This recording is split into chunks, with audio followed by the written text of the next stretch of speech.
preacher and his daughter throw soft shadows on the water in the night.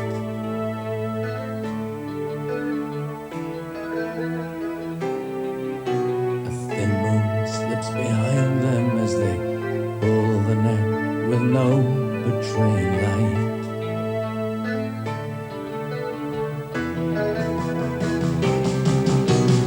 Later on the coast road, I meet them and the old man wins a smile. And who am I to pass deny the right to take a fish once in a while?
Otherwise, if I haven't drank the beer, I'm going to stop playing. Okay. If he tries to hold it, I try to drink it, it's going to go all over. I'll just hand it to you. Yeah, but I won't take it straight away. I'll go,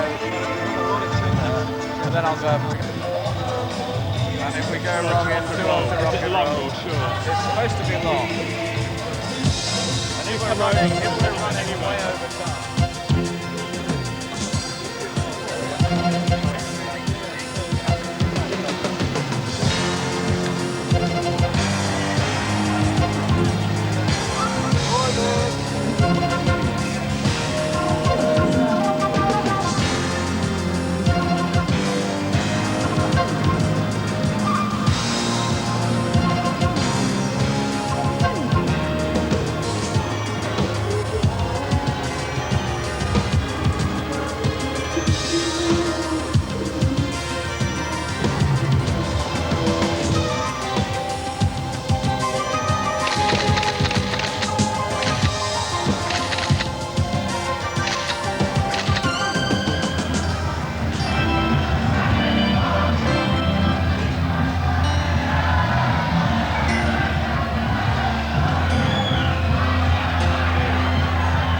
Somebody?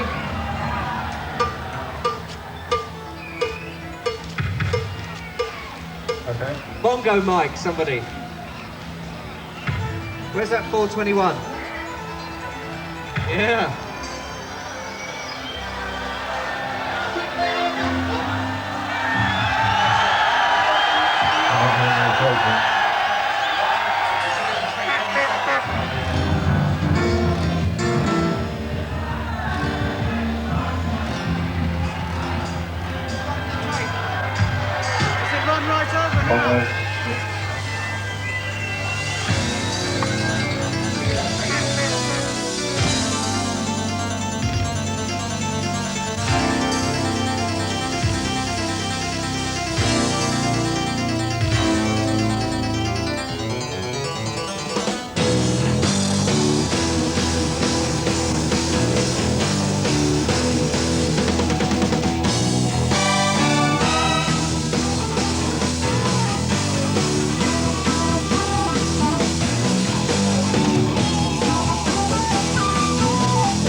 still got restrictions.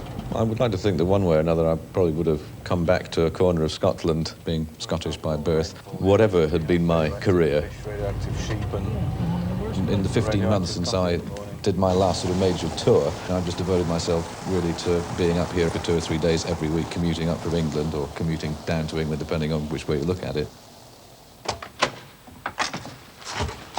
Thanks a lot, Peter. Hello, Mr. Anderson. Hi, Judy. How are you? Yeah, fine, thank you. Mail? Right. Paper? Potato. Are you hungry? Well, actually, not really. I better get on with things. Is that Yeah. any phone messages? Yes, there's 3. Perfect. You and Hillary, Robert Kelly, and Philip Thorne.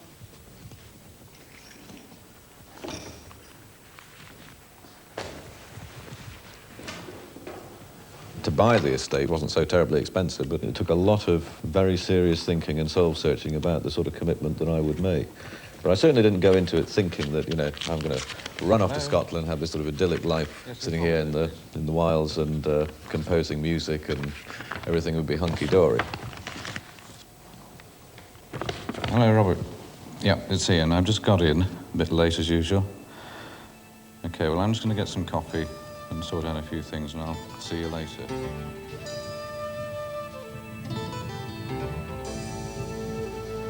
Strathade Estate is basically a peninsula of something like 15,300 acres or thereabouts, which takes in on its northern boundaries a fair chunk of the Black Coolins. These days, I should think half of the residents of Strathade Estate in the summer are actually holiday home owners. I suppose there are something like 50-odd crofts here. There's nothing like the permanent crofting community that there was, and indeed a lot of them no longer really actively, individually work their crofts. The estate farm is really only about 350 acres of sort of in-by land and hill grazing over another few thousand acres. 6,000 acres of it are probably pretty vertical.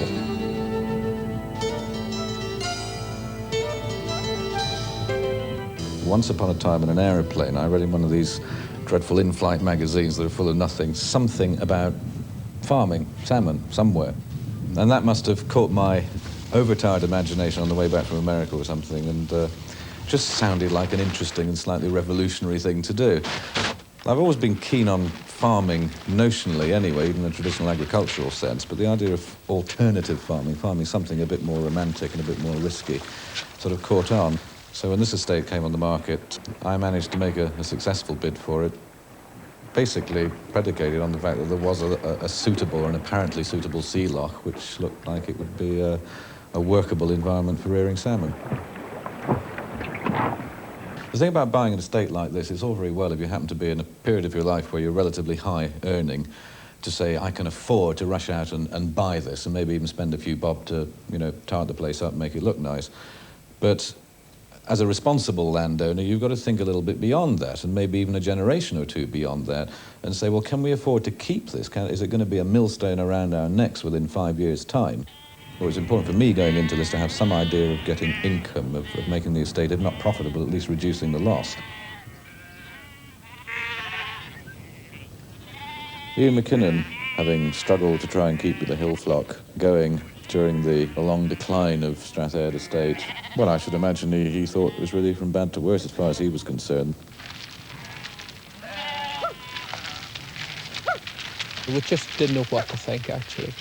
I can remember a comment made at the time was to a neighbour of mine was probably we'll end up growing poppies it was in the garden by the Kilmarie house, actually. So that was sort of the flippant comment made at the time, but you look on a pop star as somebody, you know, that's really not got an awful lot of go in him, but I couldn't say that about Ian at all when he came on the scene.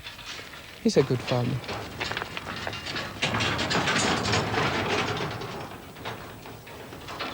I was warned by the late Willie McRae of the Scottish Nationalist Party that, you know, it was a big mistake coming up here or buying Strathade. It was a big mistake to be involved in any way with the sort of complexities of the social scene up here, that I would not be respected, I would not be liked, you know, and all the rest of it. I argued with Willie McRae about this and said, well, I just don't believe that people are that simple-minded. Where are these off to? Well, most of them possibly are going down to eastern counties in England. As we're selecting lambs there today for a special market, well, everybody's looking now for this lamb with a bit of length to it, a bit of scope to it, to grow on, get more weight on without becoming fat. Mm-hmm. And we've got no problems in moving these, no restrictions, no nuclear lambs here. No, we don't. We have had tests done by the ministry and readings were very low. We've had some lambs even off the farm here itself, and they were giving us readings of about 180 spectros per kilo, which is, you know, very low. Which is very low considering the high rainfall we have. Right. I think if anyone was going to get clobbered, we would, but... I would have thought so, but... They're not glowing in the dark. Fortunately, they're not, no. He's taken a fair interest in the running of the estate. He's been to the farm, you know, practically every week. In this past year, I just don't know how he can carry on, you know, doing as much travelling as he does do. That's a good thing about Ian. He's not sort of an absentee landlord. On the credit side, Ian Anderson is here. He's doing something. There is some economic activity, there's some employment, and that is a lot more that can be said for many more of these people. On this estate, for instance, the previous one, the fellow that Anderson bought it from, was a man called David Lewis, who was a straightforward property speculator based in London, who bought it speculatively and thought he could sell it speculatively, and in the interim did nothing. So you have 15,000 acres of this country which lay derelict for the duration of his stewardship. Brian Wilson's got nothing on me when it comes to, you know, running around and pointing the finger at some, you know, scum of the earth who are still, you know, landed gentry around Scotland. It really annoys me to see run down. I mean, they refuse to give up. They refuse to quit and call it a day. That's what really gets my goat. Rural communities should not be subject to that lottery, that every time an estate changes hands, the lottery begins again of whether it's going to be just yet another useless parasitical figure, or whether it's going to be someone who perhaps in the short term, perhaps for amusement, perhaps for serious and decent purposes, is prepared to invest in it. The last few years I've been doing part-time on the estate, gathering and dipping and all that, bits of fencing. A lot of them probably won't know me yet. They just know of him as Ian Anderson. Probably a lot of them haven't met him. Be quite a few that haven't. Most of the younger ones, I suppose. What about the older folks in Elgol? I don't think they'll ever have met him. They wouldn't.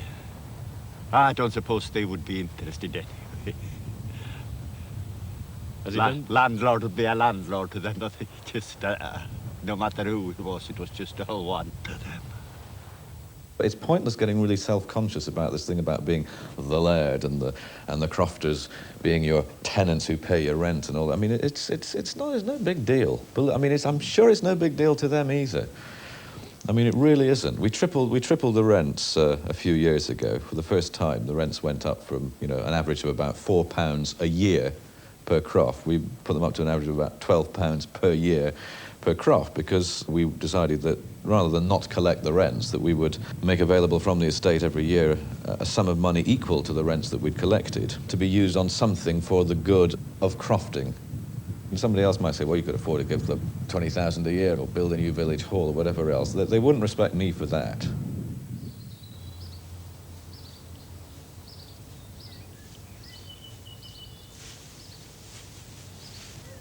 The work ethic for the crofting community has always been based on the idea that you don't do anything for too long. If you can help it, that you're able to switch and, you know, maybe run a few sheep or a few cattle. You might be milking a cow in the morning, or you might not. You might go and pick winkles on the beach, or you might not. Or you might be ferrying tourists across to Loch Carrusk, or you might not. And it's that sort of freewheeling spirit, which on the one hand you can applaud because people survive doing those, you know, bit of this, bit of that sort of idea. They manage to make a living. You can applaud it on the one hand, but at the same time you get the feeling that there are some people who are good workers, who are skilled in certain areas, and yet who never quite seem to buckle down to the idea of getting on and really being successful at a particular thing.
in romance, down forth in hand, I'm praised for fantasy young girls. La la la la.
Hi, Robert. How are you?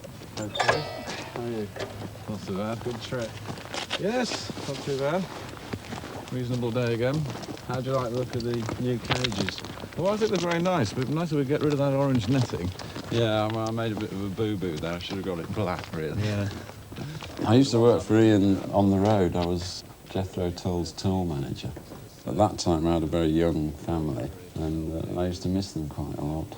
And I felt that I should be spending more time at home. So I was looking for something completely different, really, where I could be with my family. And at that time, Ian had recently bought this estate, and just started in the fish farming. So I went off and did a year's course at agricultural college, and then came up here. And at that time, there was just one cage of fish in the lock there. Do you miss the rock and roll business? No. We've got 3 or 4 sites now, and I really oversee everything when Ian's not here.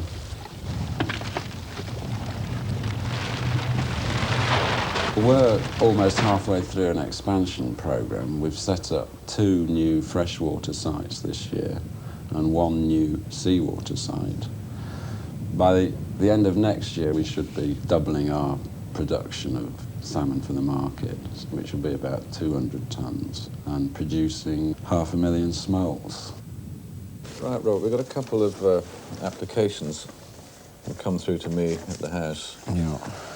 People interested in... Oh yeah, I know that girl, so we could... I could have a word with her, see what she's looking for and see if she's suitable. That's right, because I mean, again, it depends. I mean, presumably she's looking for something full-time. You can explain to her sort of what the potential might be. This one is he's 34, is he, from Achnacarry? Yeah, he's got a degree in agriculture. That's right, and he's got no background at all in fish farming, but I spoke to him on the phone yesterday. As he puts it, he's only 100 yards up the road. He's actually the 4th house down in the Crofting township, so he's probably only a couple of 100 yards actually away from the site. Right, so that, from an emergency point of view, even if he's off duty, he's obviously going to be very close to deal with things. And if he does have an agricultural degree, presumably some practical experience to back that up, he may be of the right sort. We always set off by trying to advertise any local job locally. Where you've got a site manager, he's got to have at least 2 or 3 years practical experience of running a fish farm. The chances are he is going to come from somewhere else, maybe not from England, but probably somewhere else in Scotland. But coming in behind all the time to train as site managers for our expanding sites, our increasing number of sites, then obviously we're trying to get the local people to do the job. If you can catch them before they're unemployed, before they're on the dole, catch them before they even leave school, and if possible, persuade them that fish farming isn't just a 100 quid a week plus bonus as a job. It's actually a career. I mean, hopefully fish farming on the West Coast is here to stay. It is a career future for a lot of people who are currently still at school wondering what to do.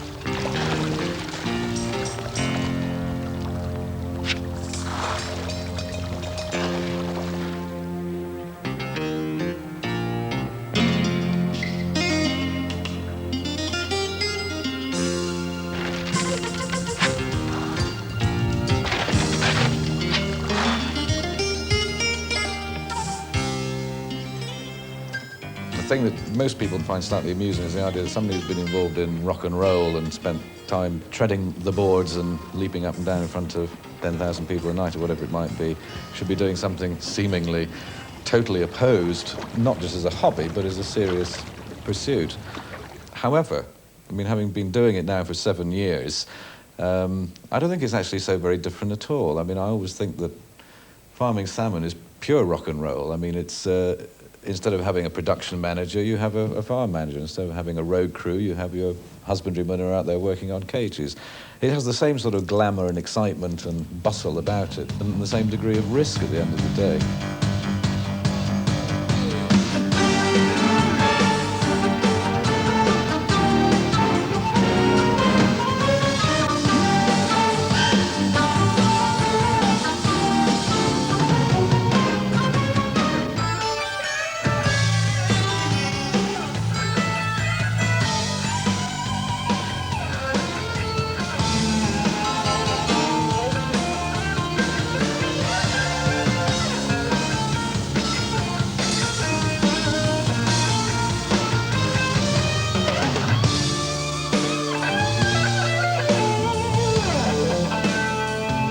That we will always be the archetypal underground group, which is what we were when we started. And apart from really a brief period in the late 60s, early 70s, where we were, if you like, a pop group, in the sense that we were very much top 20 with singles and albums, most of our career, which is now 18 years or whatever it is, we've been an underground group. I mean, we still play to, 10, 15, 20,000 people or whatever if we go out and do major events, but you ask the man in the street and some people might have heard of us, some people haven't. I think that's great. It's nice to be able to play both ends, to be somehow anonymous and yet when it suits you, you can go out and have people stand up and applaud.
So when is Christy coming home? Well, Jill popped in on a Sunday and he's got a couple of wolf teeth to be pulled, so it'll probably be the end of the week.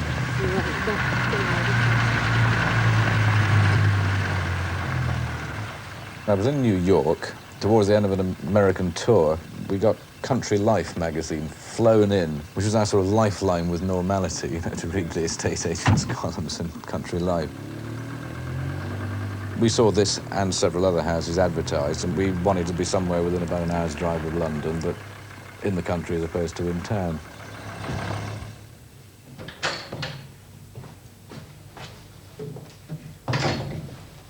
We went to look at 3 or 4 houses. This one seemed okay, and we bought it. And we didn't really expect to stay here for more than a couple of years, but one thing leads to another, you know, like babies, and we've sort of just been here ever since. Hi there. How are you? I'm fine. What have we got? I've got some things to sign, for you to sign, and I've also had a message, a real complex message from Philip Thorne. And, Well, shall I do these? Because yeah. I'd better crack on at the studio job. hang on. I need to sign those 4, A, B, C, D. That's right. Right. What are they, by the way? What am I signing? It's, Oh, no, don't tell me. Don't tell me. Has Philip called you about that thing on the dam? Yes, he has. I've got the message there. Oh, great. It's quite complicated, though. That one. Fine. That's urgent. Yeah. Right.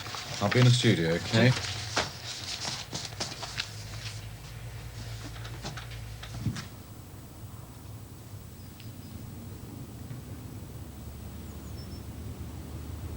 When I was quite little, I hankered after the arts side of things. I mean, I was quite keen on drawing and painting, and not music, so I knew nothing about music then. I don't know that much about music now, academically or formally, but knew nothing at all about it then.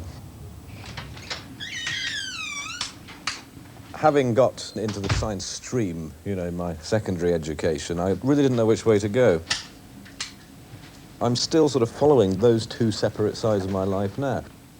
The wistful, romantic side of making music is great, but it has to be supported by a basic technical understanding and technical level of expertise, and I enjoy doing both.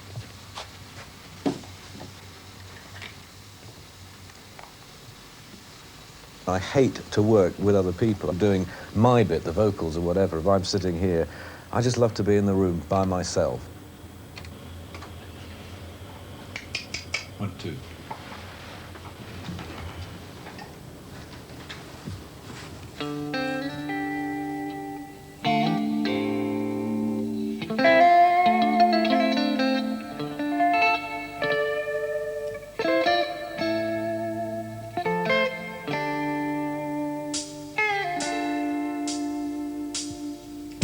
She said she was a dancer.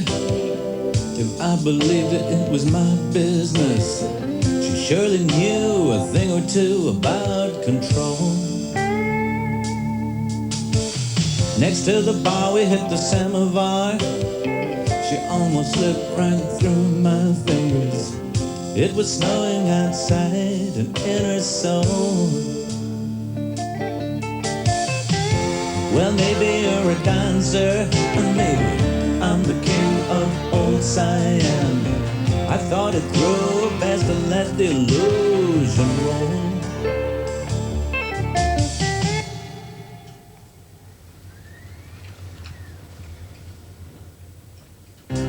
And maybe I'm the king of old Siam.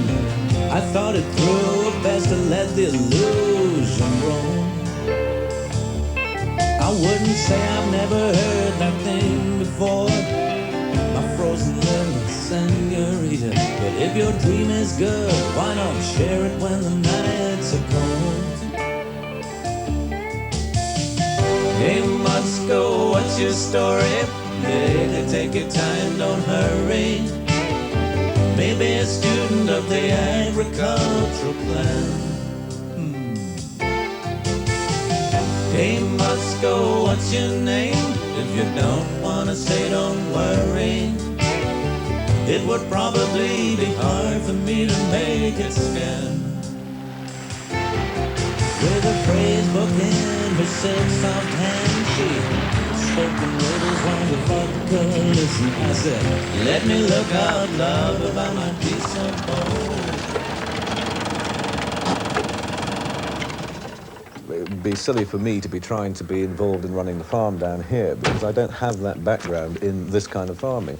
Hi, Dale. Hello. Not too bad. What are you doing? Just greasing this up, ready to make a start again. If we ever can. If we ever can. Well, that's it. Do you know It's far better that Shona gets on with doing that because she actually likes it. She knows a lot more about it now than I do, or I ever will. There's an awful lot I don't know. But I think that's what's so nice about farming. I mean, people who've been in it all their lives and their parents before them, they're still learning. I mean, you never know it all. So it's a labour of love for you. I really enjoy it. Are you managing to turn over a profit on the farm so far? I'm still, as the Americans would say, in a healthy profit-making situation. But I've obviously got to safeguard those profits in the light of the trends on, you know, the excess of cereals produced by this country. Hence diversifying. I think we're going to have to rotate far more than we have been doing and go back to a truly mixed farm that's rotated. And are you left entirely on your own to run the place here? Oh yes, Ian has no interest in this side of it at all, which I think works very well.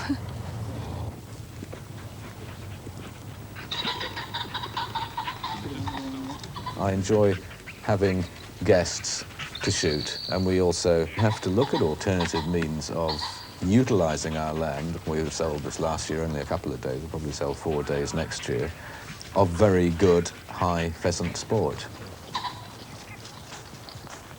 Are these guns, will they be walking back or are they staying here? Well, Tosh is coming up, he'll have to come up here, Uh-huh. right? And then he's taking the second dog leg, there's a dog leg here, right? And then the next dog leg, that's where he'll stay. Right. The rest of the guns will take that position. Okay, because I don't think he knows that. He thought he was standing, because I said, I assume you'll be walking up here as the driver starts. He said, no, I've been told to stand here. No, he hasn't.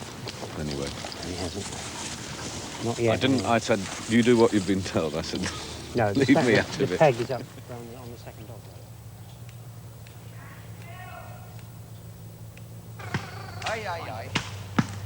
It is a sport when it's done properly. It isn't a wholesale slaughter. I mean, here we don't rear a great many birds. There's about 1,500 go down every year, out of which we shoot about half. The other half become the wild birds of next year.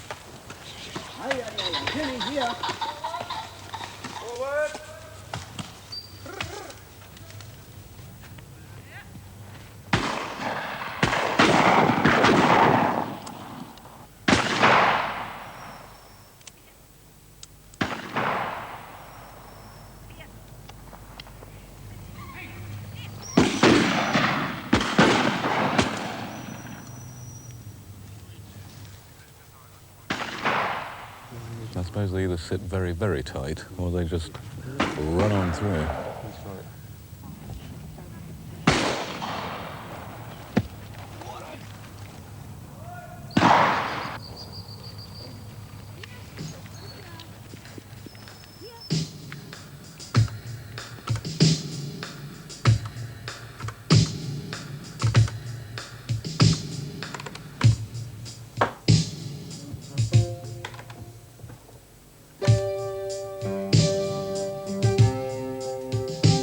When we started writing songs nearly 20 years ago, I seem to remember sitting in a bedsitter with things like mandolins and acoustic guitars, and back then it was all very woody, and things started from very gentle beginnings and then grew into rock and roll when you actually got into rehearsal. The thing that we have now is, it's like just having a big sketchbook with a lot more scope to explore ideas.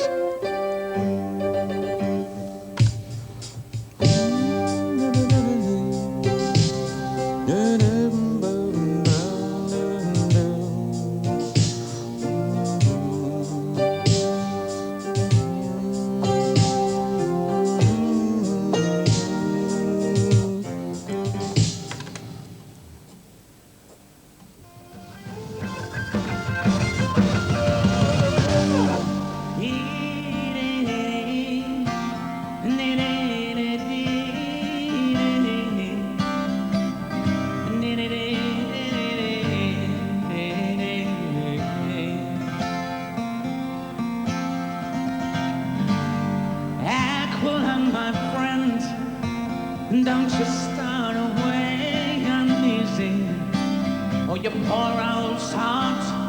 You see, it's only a me. Oh, you know it's only a me. Wait! Sun streaking cold, alone there wandering her way, taking time the only way he knows. Black hurting man as he bends to pick a diamond, and he goes down to the bottom one with beats.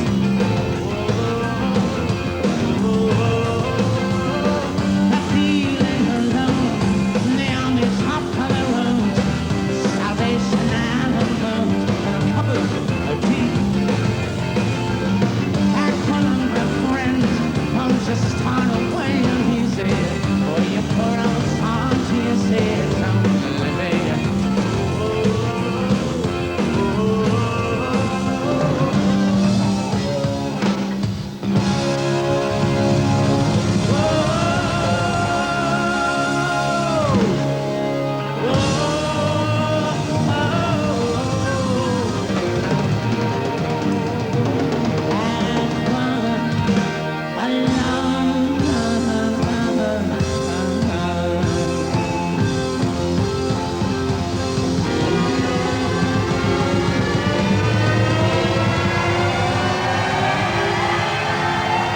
Thank you very much.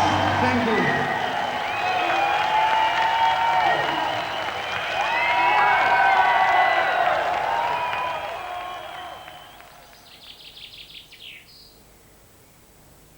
It's Ian Anderson here.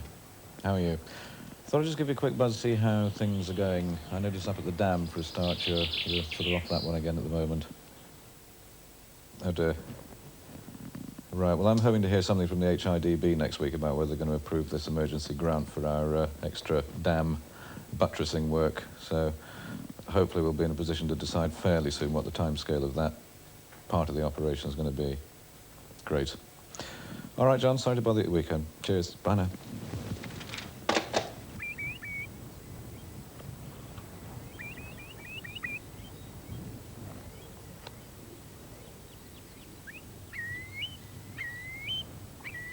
The commitment to the hill farm as part of the commitment to the estate as a whole has to be continued resolutely through thick and thin. We obviously face in hill farming an obvious downtrend at the moment in terms of the possibility of even breaking even, which we just about managed to do.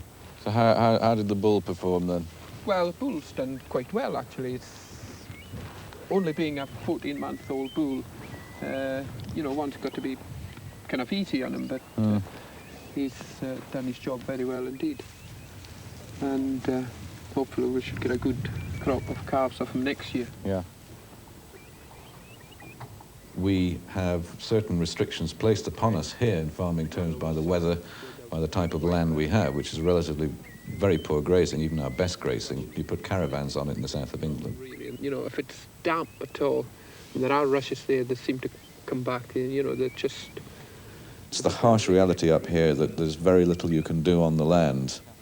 There's not much room for the flexibility that you need in order to keep pace with the changing demands of the market. The shelter belts up here, I mean, these are obviously going to be uneconomic to plant up again in that sort of configuration. I mean, for a start, they're going to have to be clear felled at some point to make it viable to take them out at all. There'd be something going for getting trees in there on the far side of that plantation at the moment. Something that, you know, would have a couple of years up before you clear fell what's there. At least it would give you a start on you know, new shelter. Well, whatever happens, we're going to have to wait and see what the next round of grants are going to be like before we can make up our minds where to move. That's right.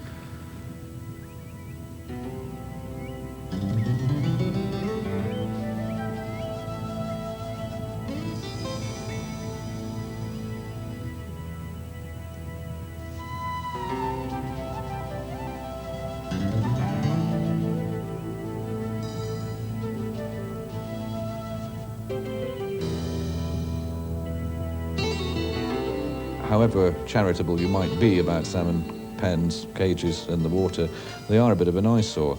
Being rather geometrical shapes in the water, they don't look that pretty. So, I mean, that's the way they affect most people in the most direct way. It's just the fact that it's a visual sort of impinging on a view that they've taken for granted for years and years and years.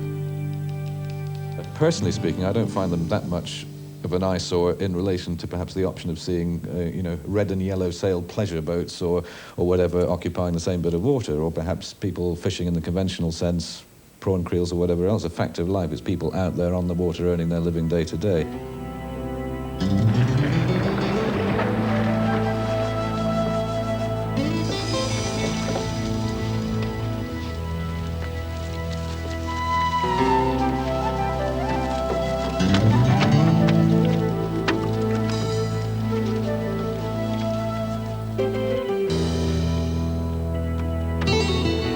We actually do have the right environment for growing North Atlantic salmon, and we can actually grow better than it seems anybody else in the world can do it.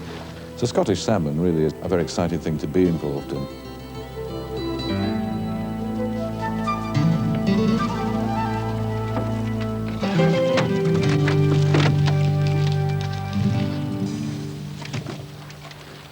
Aye, that's fine, then you should dig that.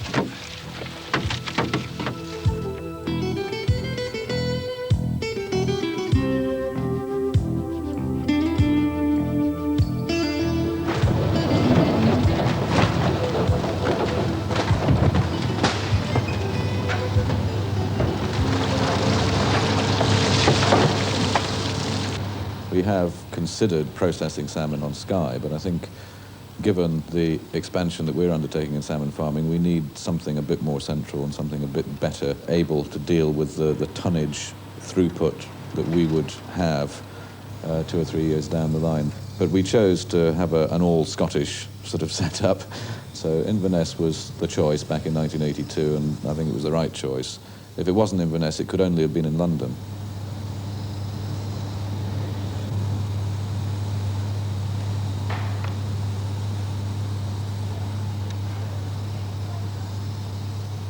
Smoked salmon is a very, very competitive business.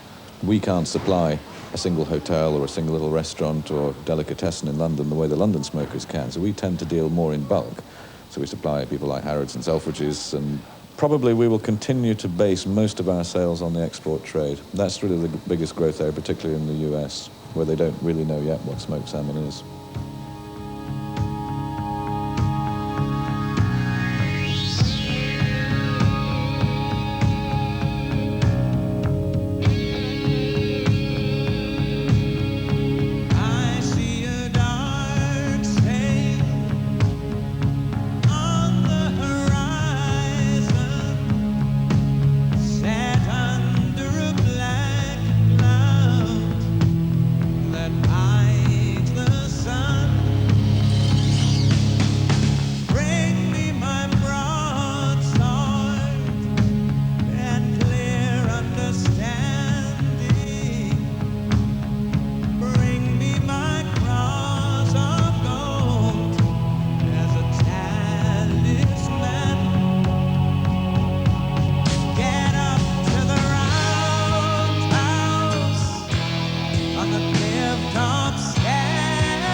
It's a sobering thought that this particular site has probably been the centre of human habitation in this particular area for about 3,500 years now, starting with the Neolithic people who built their burial mound just 100 yards up the river there, and ending with the laird and the big house, you know, which is only in the last 100 years or so. But the 3,500 years of people being born, living and dying around this particular area, I mean, must leave behind some kind of a trace of presence. And I'm not one for spooks and bogeymen, but I can remember fishing up the river just by the Beakers people's mound, and one night, probably about 10 o'clock as it was getting dark, and I was with my big black dog who was at my side, and suddenly every hair on the animal's back shot up, and he slunk back across the bridge, and he would have, I mean, whatever I did, he would not come back to me, and just made a beeline for the house. And, you know, the hairs on the back of my neck went up as well, like there was 1,000 eyes on the back of my neck.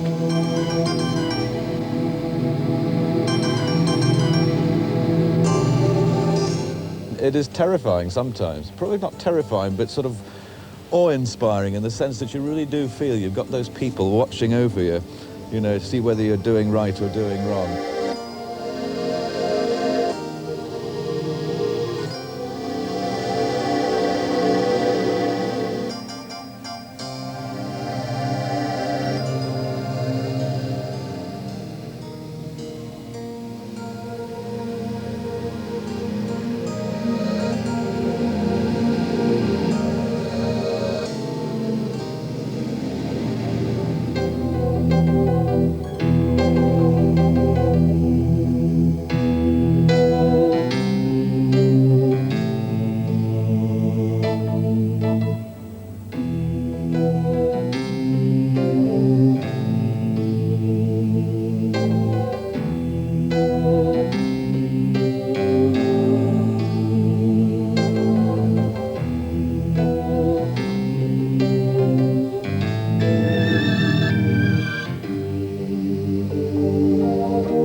What motivates me is not actually this environment per se, but it's the very stark contrast between this way of life up here and the way of life in the south.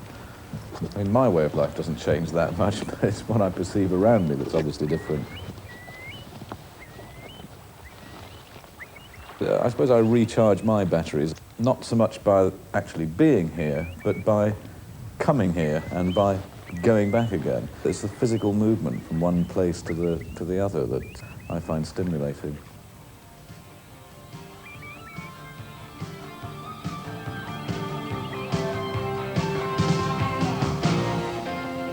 Well, there's a house on the hillside where the drifting sands are born. They kind of let the slow tide wash me back to the land where I came from, where the mountain men are kings, and the sound of the Bible counts for everything, where the real mountain men are kings, and the sound of that Bible counts for everything.